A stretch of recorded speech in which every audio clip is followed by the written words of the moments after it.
Hi, my name is Daniel, Naomi's fantastic husband.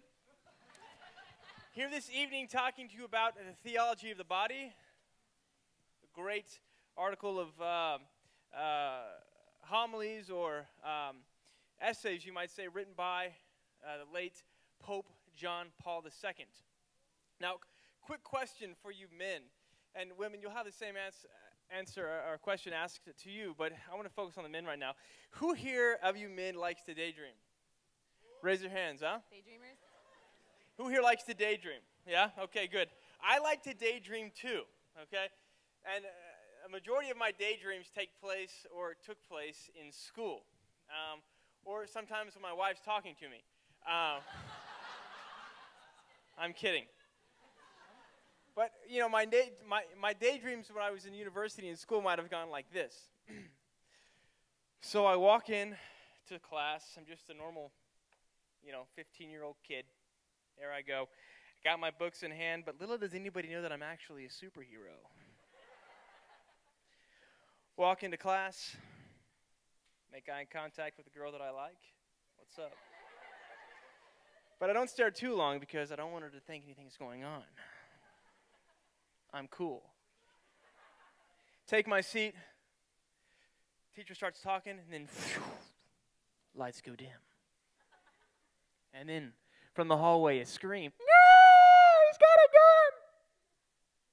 gun! Boom. Matrix time. A little bit of background music, make it like really intense. And then someone breaks in. It's a monster, but it's a man. Okay? He's really hairy, all this other kind of stuff. Everyone's freaked out. And then before you know it, here, hold my mic.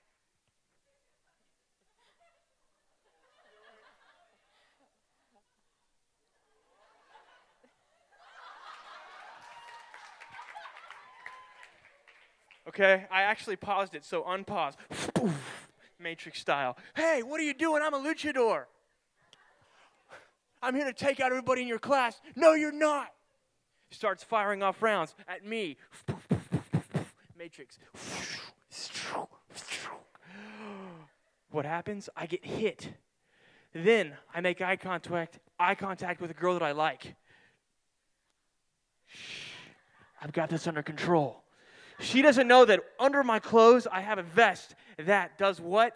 It actually takes the ammo that's meant to kill and I can blast it back at the guy. So, takes him out. You okay? I'm okay too, okay? Where's my hat? Okay, so I saved the class, I saved the world. I am the hero. Take it away. How about you ladies? Anybody ever else had a dream about taking out a gunman? Any ladies? Yeah. No. Really? Oh, all right. Good. I never had any dreams about taking out gunmen, okay? That was not what I daydreamed about. The closest I ever got to it was the very first night that Daniel ever was out of town and Elijah and I were home alone. I kept having visions of someone breaking in and if I would stash Elijah under the bed or in the closet, okay? That was like as close as I got to any daydreams about that. When I was in high school, my daydreams were very different. I daydreamed about what my wedding dress would look like. I daydreamed about how many children I was going to have. And I daydreamed about what I would name all of those children. Fess up, ladies. Who of you have picked out the names for your children? Yes. Thank you. Thank you. Guess what? I have some very bad news for you. You are going to have a husband, and he is going to have an opinion.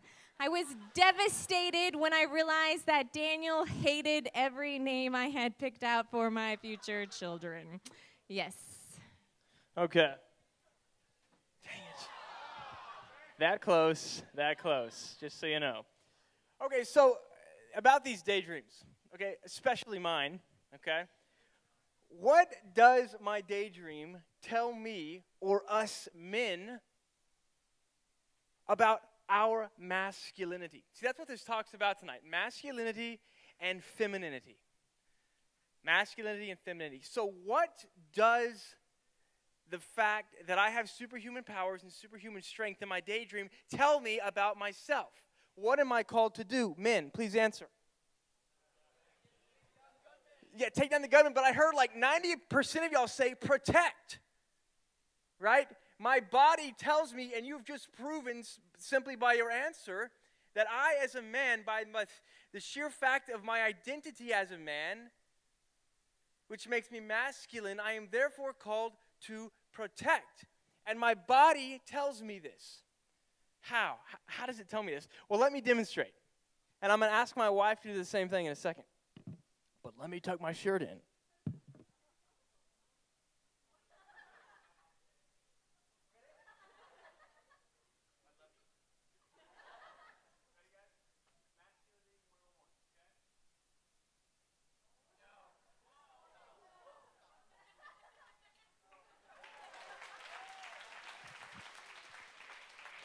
Okay, so men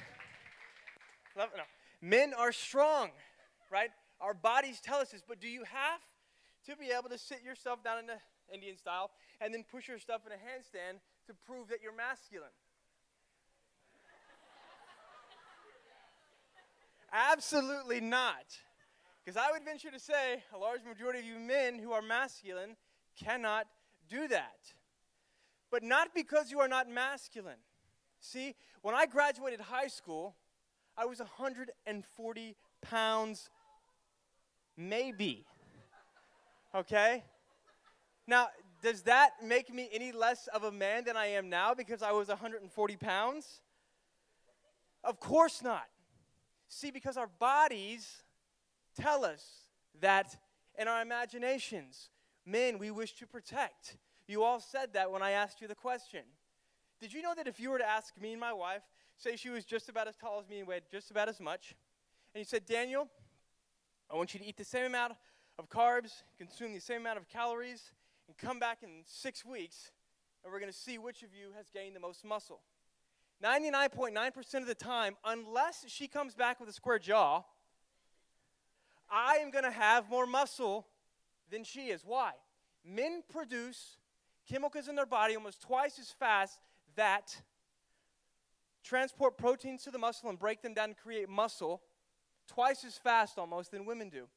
And women have almost twice less, you might say, bone density because there's no need to carry muscle mass, which weighs considerably more than fat than men. See, women, scientifically, we can say, are not created the same way biologically. And we can see this by our very bodies. Our bodies speak a language, and they tell us about who we are. Dear, yes. I ain't weak. Yes, ladies, I ain't weak. So just explain a little bit more about what you're talking about. She's gonna make me weep. Okay, and let me tell you why. So I had a dream. I'm a dreamer. Obviously, if y'all don't know that, now you do. Okay, when my beloved was pregnant with our first child, because as everybody knows, she's actually pregnant now with our second child.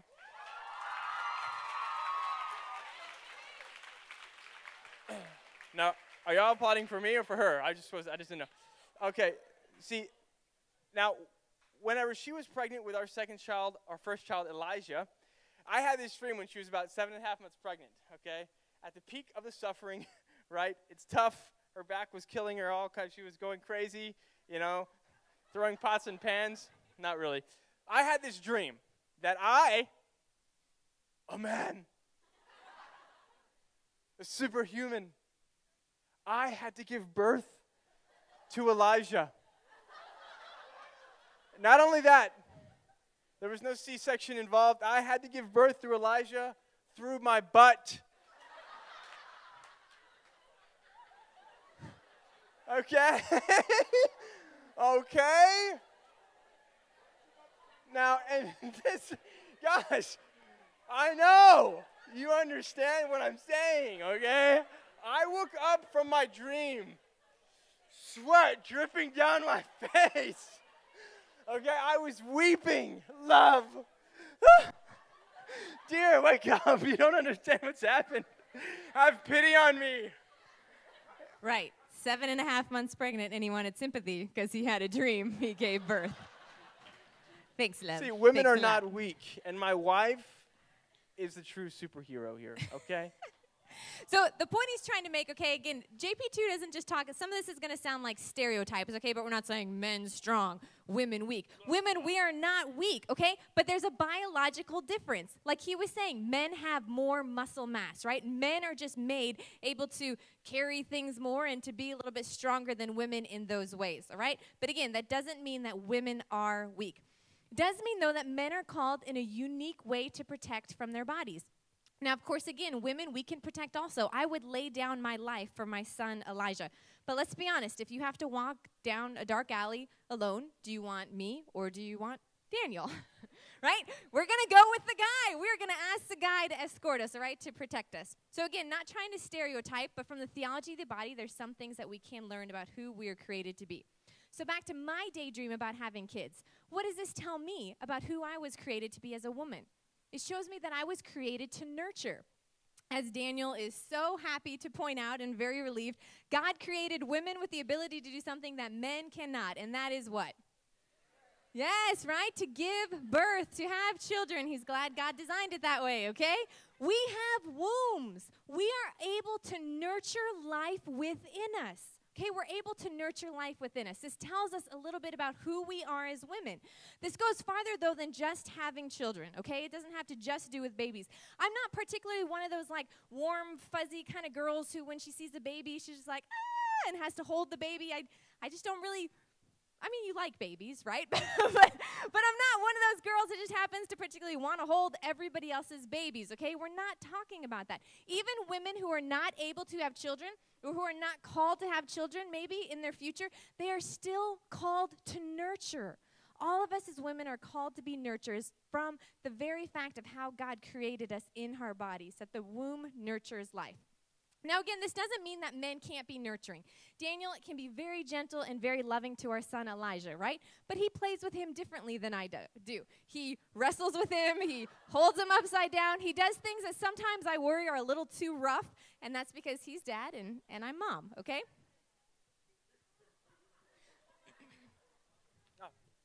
Okay, so, yes, that was us. Just actually today, this picture right here of me holding him upside down with the Sacred Heart behind us, that was a few months ago. So carrying on from there, we've spoken about the truths that our body reveal. From the mere fact that my wife is feminine, a female, and I am a man who is masculine. Kurt, can you go get Kurt's sword for me, please? Your sword, thank you. Back to me. Okay, so we've seen that our bodies tell us a truth about who we are and what we were created to do and be. But wherever there is truth, there is always a lie, right? Wherever there is a truth, there is a lie. If that was not the case, the world would be a completely different place. And brothers and sisters, you know just as well as I do that there are plenty of lies out there. If there weren't, you wouldn't need to be here. If there weren't, behind here is a cross with our Lord Jesus on it. He wouldn't need to be there. Okay? But the fact is that there are. And the church has given us, through Christ, the theology of the body which reveals truth. But with truth, again, comes these lies. So what are some of the lies that our world tells us about masculinity, or what masculinity is not? Well, I'll use myself as an example. I can definitely attest to the basketball star here, Kyle. He did a great job. But I was definitely that guy, you know? I didn't play basketball. I'm terrible at basketball. Y'all can see. But I remember so well gaining the trust through my masculinity, right? Because I'm called to protect, right? So a woman would hopefully be able to see that through my body. So I can remember actively trying to gain the trust of a woman simply to use her. I knew the whole time all I wanted to do was use her for my own selfish gain, to sacrifice her on the altar of my lust. Time and time again, I allowed myself to do this more and more to women. So there are a few other ways, but the world ultimately tells us, hey, use your masculinity to do whatever it takes to get what you want, right? Climb the ladder of success, Daniel, and do what you can, right? Whatever it takes. See, but we fall into this pit of mire that the world tells us is actually bliss, but it's not, right? Like when the world tells us, Daniel, it's okay to undress women with your eyes. Like, Daniel, it's okay to disrespect people with your mouth. Daniel, it's okay to look at pornography and give into the enslavement of masturbation because you're just expressing yourself. It's okay to use the woman on the opposite side of that screen, but really, Daniel, don't worry about it because there's really nothing on the other side. See, that's what the world tells us we should use our masculinity for, but that is crap. And I know firsthand because I've experienced it myself. So what are some ways that we as men, as protectors, can live out our masculinity the way in which Christ, who has given it to us, wishes to? Here's an example. Here's one way that I do it and have done it in the past. I know that I married my wife, obviously, and it was only possible through a sacrifice, right? Which is one way of living out my masculinity, sacrifice. It takes masculinity to sacrifice. Okay? Kittens don't sacrifice. Men do. Okay? You see that ring on her finger? Show them the ring. That is my motorcycle, guys. Okay? I used to own an R6 Super Sport, lowered with a chip. The thing was ridiculous. It was super fast, super awesome. And one day, my brother ran over it. No joke. He totaled my bike, okay? This was awesome. Bike. Not the fact he ran over it was awesome. My bike was awesome, but it's gone. And I had the opportunity to say, hey, I've got a lot of insurance money from this bike, because that was not my fault. But I knew that I wanted to propose to my beloved, and I wanted to do it with some bling. So I sacrificed my bike, which is now on her finger, A, to entice her eyes, no, to show her my love, but to B, say, you know what? You are more important to me than a motorcycle, because I don't want to be a donor, okay? I've got a life that I have to give to my family, and on a motorcycle, it's just not possible. And I saw that was a risk. I still love motorcycles, but I had to sacrifice that for my family. So what are some other examples? How about standing up for people? Men. There's a lot of times I see guys who are supposed to be men being sissies who will not stand up for women, who will not stand up for those who are being made fun of or being bullied. We hear about it all the time. Men, I hear about it all the time, this failure to fit in with those who do not fit in. Imagine how many lives you could change if you would step in to a relationship with somebody that doesn't have friends at school, or is looking to be accepted, or sits alone at lunch. That's a bold move. That takes sacrifice. That takes masculinity. So you don't have to go and jump in front of a bullet to prove that you're a man. Because I think there are more people here that will be willing to jump in front of a bullet than they would to lift somebody up that's suffering from depression, or take their eyes away from pornographic material, or tell their girlfriend that they're not going to have sex with them because they love them. That is masculinity. Because very few of us will have the opportunity to lay our lives down like we do in our daydreams. But daydreams are not real. Your school is real. Your families are real. The crap you deal with every day is real. And it calls for you to step up and be a man. Love. We love this quote from John Paul II, that God has assigned as a duty to every man the dignity of every woman. The duty of every man, the dignity of every woman. Now, ladies, when I was in high school, I did not let guys open doors for me. I would not let guys carry things for me. I thought that was their way of saying, you know what, I'm stronger than you and you are weak. And I thought, I ain't weak. What I have come to learn, though, is that when we let guys do things like that for us, it's not because we can't do it ourselves. It's because it's a way of affirming them as men and letting them show value to us as women.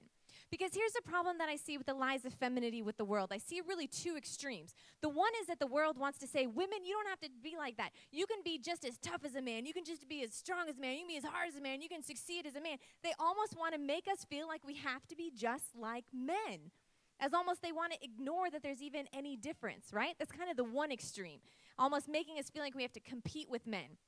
The other extreme, though, that sometimes I see the world want to tell us or that women fall into is, you know what? Pretend to be helpless, right? Pretend that you're needy, right? Lure a man in that way, by making them feel a certain way. Neither of these extremes, though, are true. Okay, neither of these extremes, though, are true. We shouldn't ignore the differences between men and women. We should rejoice in our differences, but we should also acknowledge our equality, okay? Our equality as men as women. I know you guys know that. In Genesis 2:18, God said, "It is not good for man to be alone. I'll make a suitable partner for him." Okay? God wants us to rejoice in the differences, not to compete with each other, but to complement each other. So women, we were created to nurture. And there's so many ways that we can live this out, right? Whether we have children or not, like listening to a friend. I know guys can listen, and maybe some of you guys aren't like my husband, but when I share with him something going on in my day or someone who has upset me, his usual response is, "Do you want me to beat him up?" And I'm like, okay, no. As opposed to when I talk to a girlfriend, my best friend, and she's like, "Oh, gosh, I can see how that was really hard for you. How are you feeling?" Women sometimes just have a gift of being able to listen differently. Reaching out to someone who is alone, volunteering to help all of those in need, right? These are all ways that we as women can nurture. And again, guys can do these too, but especially for us as women to use these things to bring gifts, to bring gentleness, to bring beauty, to bring comfort to the world. Let's talk a little bit more specifically, though. I think one of the most important things we as women can do is to nurture the purity of the men, okay? To nurture the purity of the men, because it is not easy in this world to live purely. It's not easy. And so just as JP2 says that God has assigned the dignity of every woman to every man, so women, I would say we also have to help our men to be able to live purely. So that would be setting standards for ourselves, right? Making sure that we're not going to compromise our purity and making sure that those men that we care for are not going to compromise their purity either. Another thing that's very important for us as women is to dress modestly, okay? To dress modestly. Reasonable necklines, not too tight, not too short, cute and still fashionable, of course, ladies, right? But to still dress modestly, to be able to help nurture the purity of our guys and to protect their eyes. Why does a bride wear a veil? Have you ever thought about that? Why does a bride wear a veil? Is it because she's ugly, because she's dirty, because there's something wrong with her? It's because it's a sign of something sacred. We veil what is sacred. So ladies, in a similar way, when we dress modestly, we are veiling what is sacred about our bodies. And in that way, nurturing and helping the purity of our guys. Okay. Sword. Okay, I'm going to be brief, okay? Sword, masculinity. Okay? Men, what use is this sword if I take it apart, piece by piece, and do nothing with it but constantly step up and slice the head of a serpent off with it? Huh? What use is it? It's useless. So it is with our masculinity, men. So it is with our masculinity. Our masculinity